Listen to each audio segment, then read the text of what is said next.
Salve, salve galera do Dominantes Online, tudo bem com vocês? Aqui é o professor Juan Fernandes com mais uma aula de Geografia e nesse vídeo vamos falar sobre transição demográfica.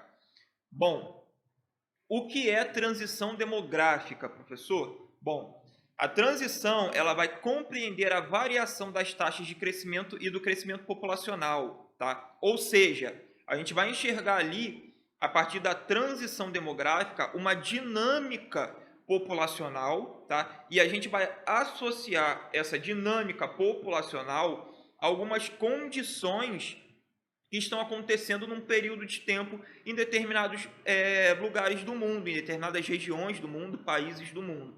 Perfeito? A ideia de transição demográfica ela vai ser amplamente difundida para combater, tá, a teoria demográfica malthusiana. A gente tem um vídeo falando sobre teorias demográficas, tá? Ou seja, a transição demográfica ela vai basicamente mostrar para a gente que existe uma dinâmica que ela vai apresentar diversas variações, ou seja, a população mundial ela não vai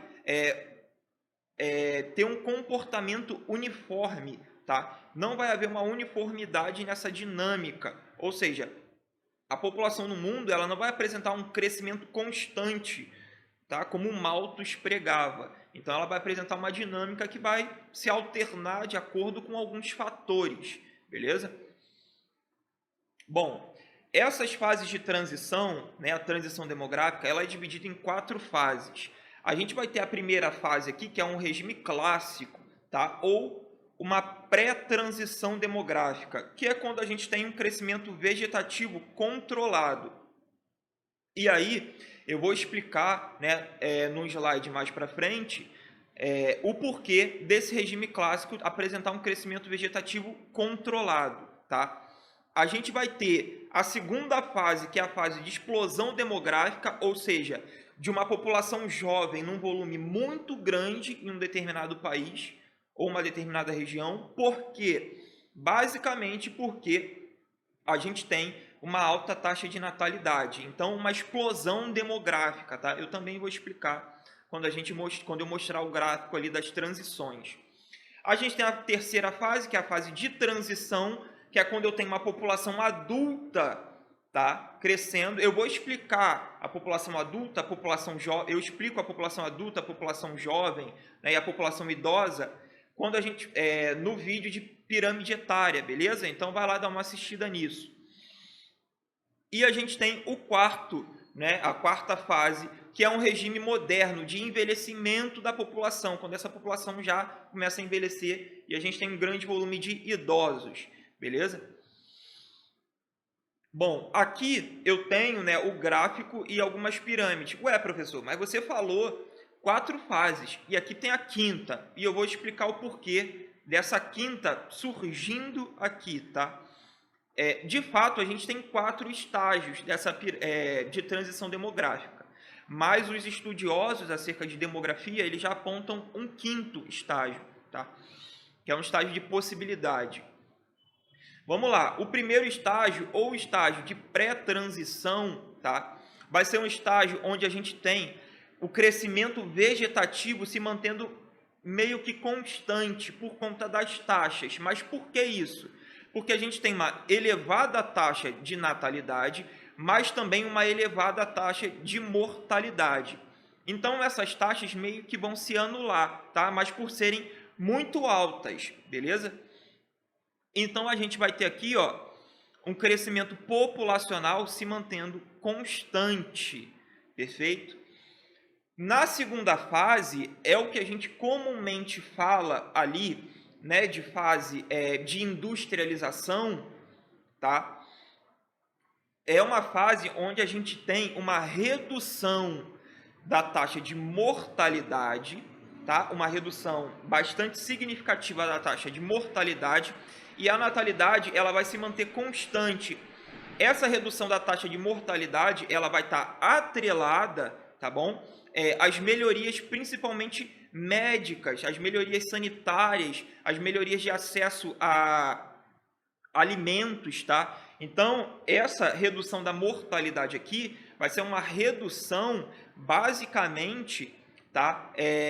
Por conta dessas melhorias. E a gente não vai ter um controle da natalidade nesse período.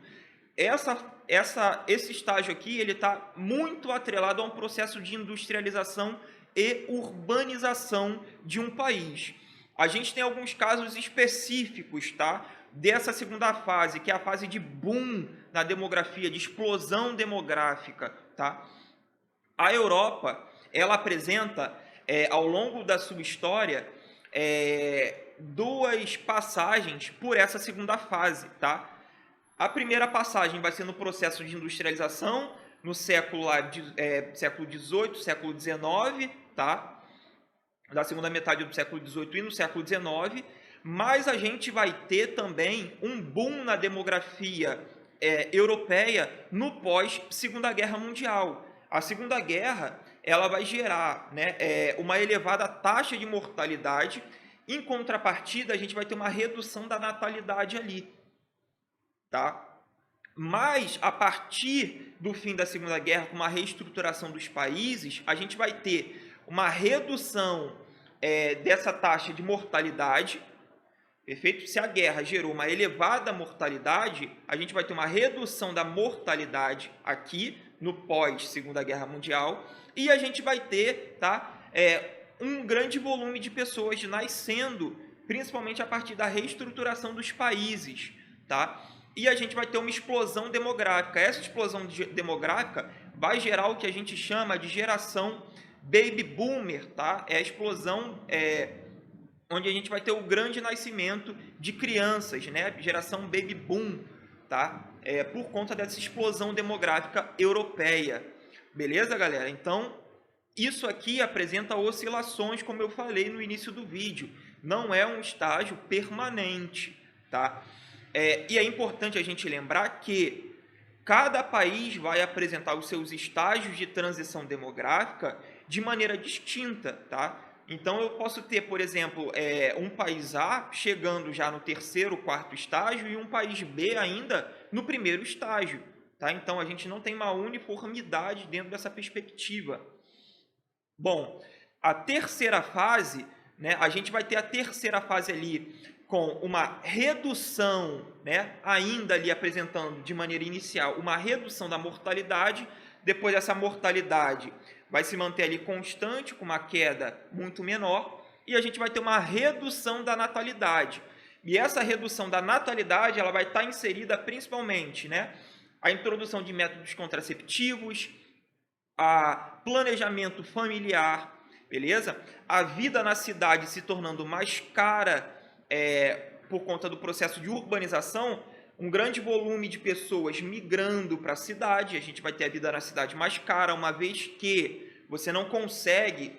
A vida na cidade é mais cara, não é por causa do glamour da cidade, tá? Não é porque o campo é pior do que a cidade, mas é porque no campo, se você mora numa área rural, se sua família tem um sítio, né, se você conhece alguém que tem uma fazenda, aquela pessoa consegue produzir algo para se alimentar. Na cidade a vida é mais cara porque a gente precisa vender a nossa força de trabalho para poder se alimentar. Então, automaticamente, no campo, se eu quero ter mais filhos, é só eu aumentar a minha produtividade, tá? É só eu aumentar a minha criação de animais, aumentar a minha produtividade, por exemplo, na minha horta, beleza?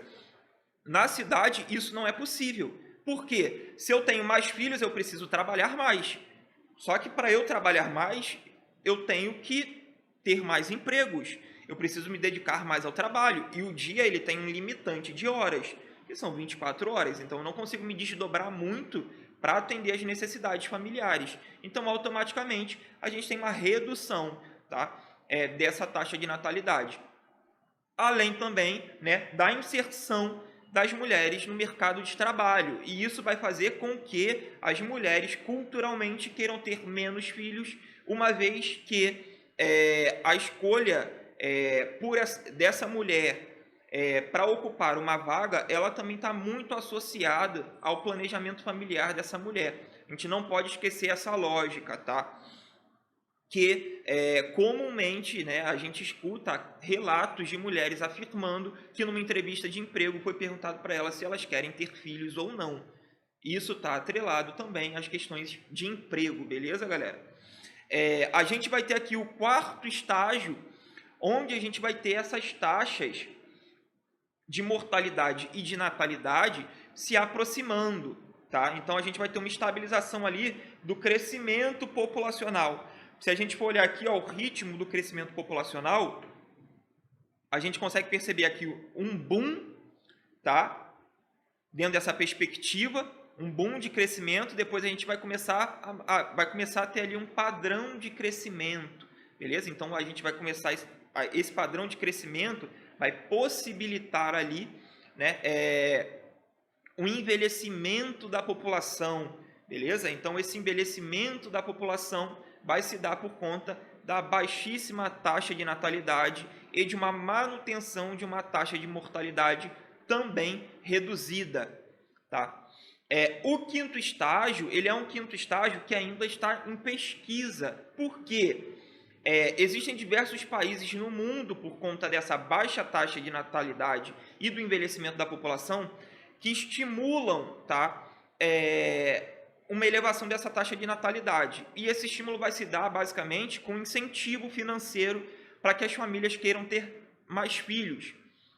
A gente tem alguns casos na Europa, né, em Portugal, a gente tem o caso no Reino Unido, por exemplo, de estímulo à natalidade, tá, por conta do envelhecimento da população, beleza? Mas isso não dá muito certo. Então aqui há basicamente uma expectativa onde a gente pode ter uma elevação da taxa de natalidade por conta desse incentivo público, mas também a gente pode ter uma elevação da mortalidade e aí uma implosão demográfica, tá? Porque a galera já atingiu uma idade muito avançada e aí, por condições naturais ali, a gente vai ter uma elevação da mortalidade. Isso vai ser basicamente em países desenvolvidos, tá? Em países com grandes recursos financeiros. Aqui a gente tem a pirâmide etária, a gente tem vídeo explicando sobre pirâmide etária, tá? Para vocês entenderem. Aqui eu só trouxe ela para vocês basicamente poderem entender a dinâmica, tá? Uma acentuada natalidade, beleza? No primeiro momento, uma redução dessa natalidade e uma melhor expectativa de vida por conta da redução da mortalidade. Então a gente já consegue perceber aqui, ó, uma pirâmide se tornando mais larga, tá? Num terceiro estágio, a gente vai ter esse terceiro estágio aqui, já uma pirâmide se tornando meio que um retângulo, tá? Por conta de uma manutenção ali, de uma redução da natalidade, né? E de uma manutenção da taxa de mortalidade se tornando reduzida. E a gente tem aqui, ó, o quarto estágio do envelhecimento da população. A população jovem ali basicamente reduziu muito, tá? E a gente tem um enlarguecimento do corpo e do ápice da pirâmide, beleza? Culminando com o envelhecimento da população. Perfeito, galera? Então é isso. Até a próxima. Tchau, tchau.